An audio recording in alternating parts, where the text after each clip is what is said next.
Sir,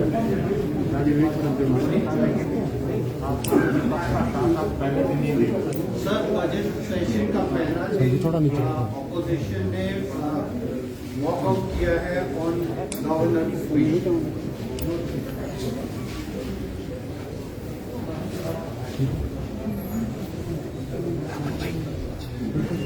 आज budget सत्र की शुरुआत हुई है। महामहिम राज्यपाल महोदय जी का अभिभाषण आज प्रस्तुत हुआ और मुझे इस बात को लेकर के खेद है कि विपक्ष को कम से कम महामहिम राज्यपाल महोदय जी के अभिभाषण को पूरा सुनना चाहिए और ये एक उनकी आदत का हिस्सा बन गया। पिछली बार महामहिम राज्यपाल महोदय जी के साथ किस प्रकार से घटना यहां पर घटित हुई और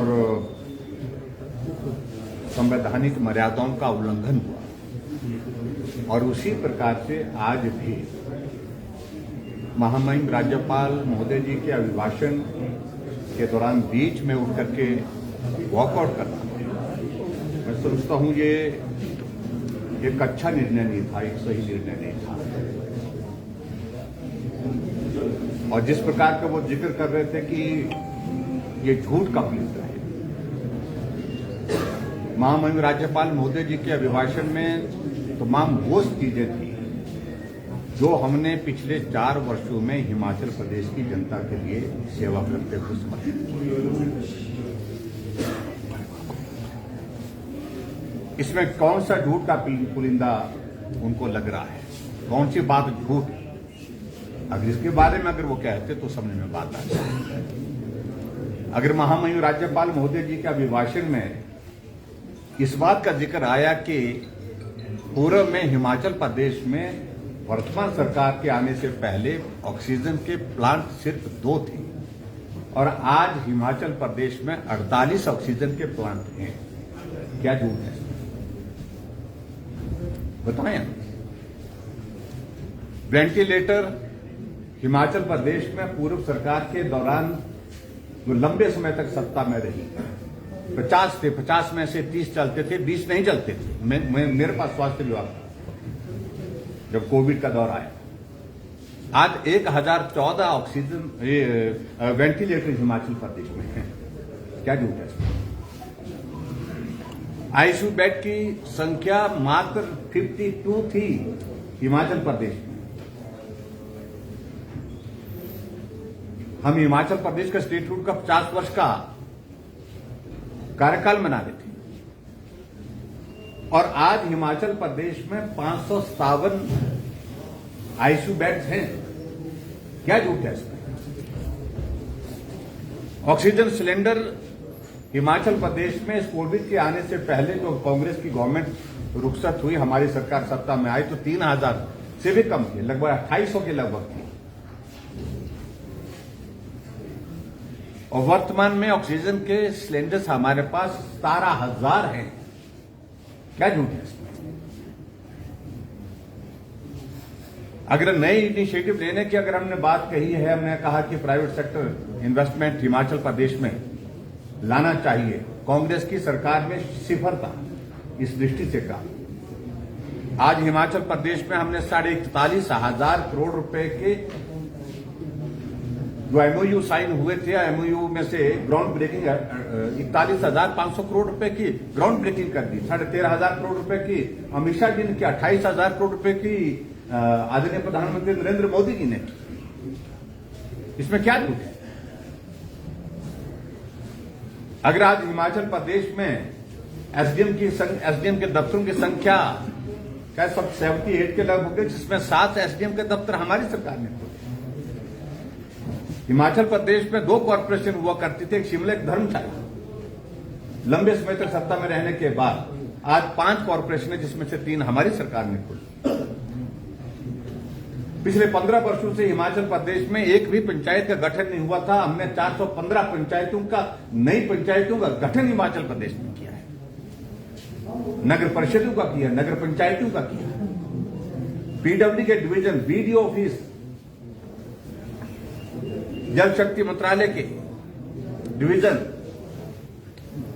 इलेक्ट्रिकल डिवीजन, सब तहसील सारी चीजों का जिक्र एक एक आंकड़े के साथ जो है महामहिम राज्यपाल महोदय जी के अभिभाषण में किया गया है। उसमें झूठ किया है, बताएं तो सही।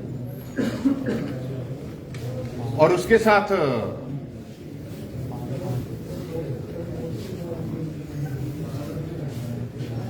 प्रधानमंत्री जी का आना हिमाचल प्रदेश में,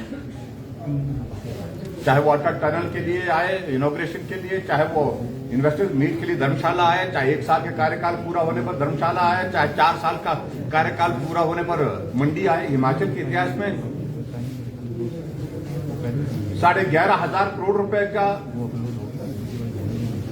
के उद्घाटन और शिलान्यास एक दिन में, एक स्थान पर, एक समय में किए गए। ये झूठ है क्या? अगर गृहिणी सुविधा योजना के अंतर्गत हमने 3,25,000 गृहिणियों को ऑक्सीजन, इसका गैस का चूल्हा जो है, एलपीजी गैस का चूल्हा घर तक पहुंचाया, उनके घर तक पहुंचाया, इसको भी झूठ बोलेंगे क्या? हिमकेयर के माध्यम से 2 लाख से ज्यादा लोगों का इलाज करते हुए 200 करोड़ रुपए खर्च किया, इसको भी झूठ बोलेंगे। मुख्यमंत्री सहारा योजना के अंतर्गत लगभग 18,500 लोगों को 3,000 रुपए का हर महीने का उनके खाते में डाल रहे हैं, इसको भी झूठ बोलेंगे। अब मुख्यमंत्री शगुन योजना के अंतर्गत हम 3,100 रुपए हर उस 31,000 रुपए हर उस बेटी के खाते में डाल रहे हैं जिसकी शादी होती है, जो बीपीएल परिवार से है। हिमाचल प्रदेश में अपनी एक स्टेट यूनिवर्सिटी की शुरुआत की, मेडिकल यूनिवर्सिटी की शुरुआत की। इनमें से एक भी चीज झूठ है तो वो बताए। और इस प्रकार से महामहिम राज्यपाल महोदय जी के अभिभाषण में बीच में चले जाना और ये कह करके झूठ का पुलिंदा। अगर हिम्मत है कांग्रेस के लोगों में, उन तथ्यों को झुठलाएं, लोगों के सामने अपनी बात कहें। इसलिए जो जिस प्रकार का व्यवहार उन्होंने आज किया है वो दुर्भाग्यपूर्ण है। मैं निंदा करता हूं, कड़े शब्दों में निंदा करता हूं। और मैं उम्मीद करता हूं कि जो पहले दिन उन्होंने किया उससे आगे के इसमें जो है वो इस प्रकार की एक रस्म नहीं करेंगे, इसको अपना आदत का हिस्सा नहीं बनाएंगे और पूरा सार्थक चर्चा हाउस के अंदर करेंगे। और सार्थक चर्चा करने के बाद हम मिलकर के काम करेंगे। हिमाचल प्रदेश की प्रगति के लिए हमारा एक एक दिन समर्पित है, एक एक पल समर्पित है। और ऑपोजिशन से राजनीतिक मकसद के कारण जो है वो ये सारी बातें कर रहे हैं, और लेकिन इस सारे मामले में totally expert. Sir, incident judicial proof की डिमांड की है ऑपोजिशन ने, अभी तक क्या अपडेट है सर? अपडेट तो उसमें देखिए अनफॉर्चुनेट इंसिडेंट हुआ है वो, और उसमें एफआईआर दर्ज की गई है। उसकी तफसील आपको कल हम दे देंगे, डिटेल में दे देंगे।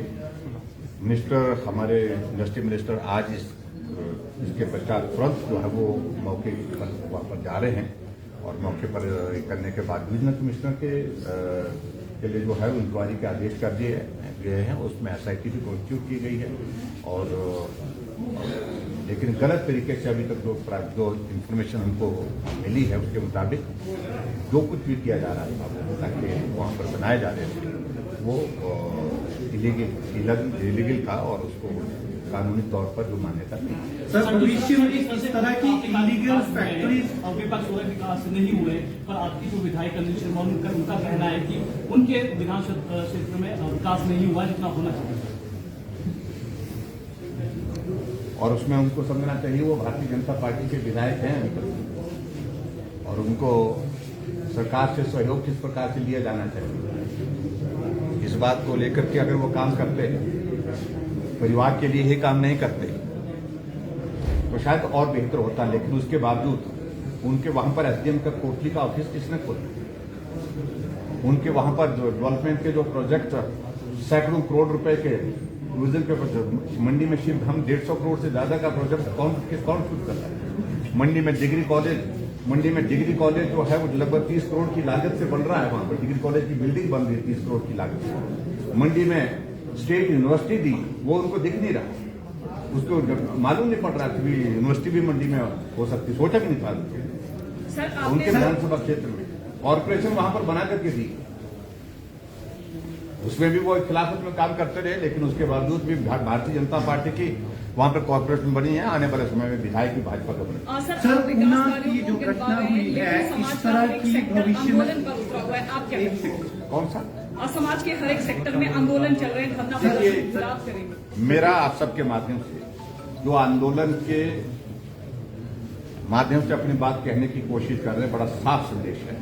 मेहरबानी करके जिसने अपनी बात कहनी है सहजता और सरलता से कहें। आंदोलन की भाषा में कुछ सोचेगा, जबरदस्ती ही उनकी बात को मनाने की कोशिश करेंगे और उसको मानेंगे, ऐसा नहीं। जो आंदोलन करेंगे उनकी बात नहीं मानेंगे। सर, जिस तरह से ऊना की जो फैक्ट्री और जो सरकारी कर्मचारी इस प्रकार के आंदोलन करेंगे और नियमों के विरुद्ध करेंगे, उनके खिलाफ कार्रवाई। सर, जिस तरह से ऊना की जो फैक्ट्री अवैध रूप से चल रही थी, अवैध रूप से ऊना में जो फैक्ट्री चल रही थी, इससे पहले शराब की फैक्ट्री भी जो जिसमें 7 लोग मारे गए थे, इस तरह की फैक्ट्रीज को मॉनिटर किया जाए, सरकार क्या कदम उठाएगी इस तरह की इलीगल दोनों चीजों को लेकर के? शराब के सिलसिले में जो घटना घटित हुई वो भी दुखद, और उसमें भी हमने ऐसी कार्रवाई की है जो आज से पहले कभी हुई है। और दूसरी घटना ये जो हुई है, इसके बाद हम और भी चीजों को लेकर के जो कार्रवाई करने की जरूरत होगी वो करेंगे, लेकिन सख्त कार्रवाई।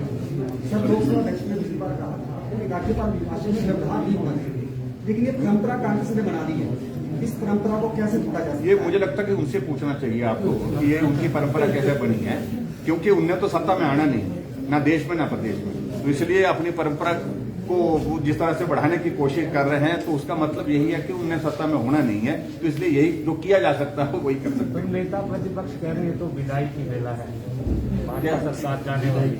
ऐसा है, उनको ये बहुत बड़ी गलतफहमी है और वो मुंगेरी लाल के हसीन सपनों में रहते हैं। लगभग 10-11 लोग इस वक्त जो है सपने लेते हैं रात को सोते हुए, जब सपना सुबह खुलता है तो अब हकीकत सामने आती है उनके सामने। तो सपने लेने ये उन्हें मुझे कोई इसमें हम उसमें व्यवधान में नहीं डालना चाह रहे हैं, लेकिन ये हकीकत है। भारतीय जनता पार्टी की सरकार 5 वर्ष का कार्यकाल पूरा कर रही और उसके पश्चात फिर भारतीय जनता पार्टी की सरकार हिमाचल प्रदेश में सत्ता में है। Thank you.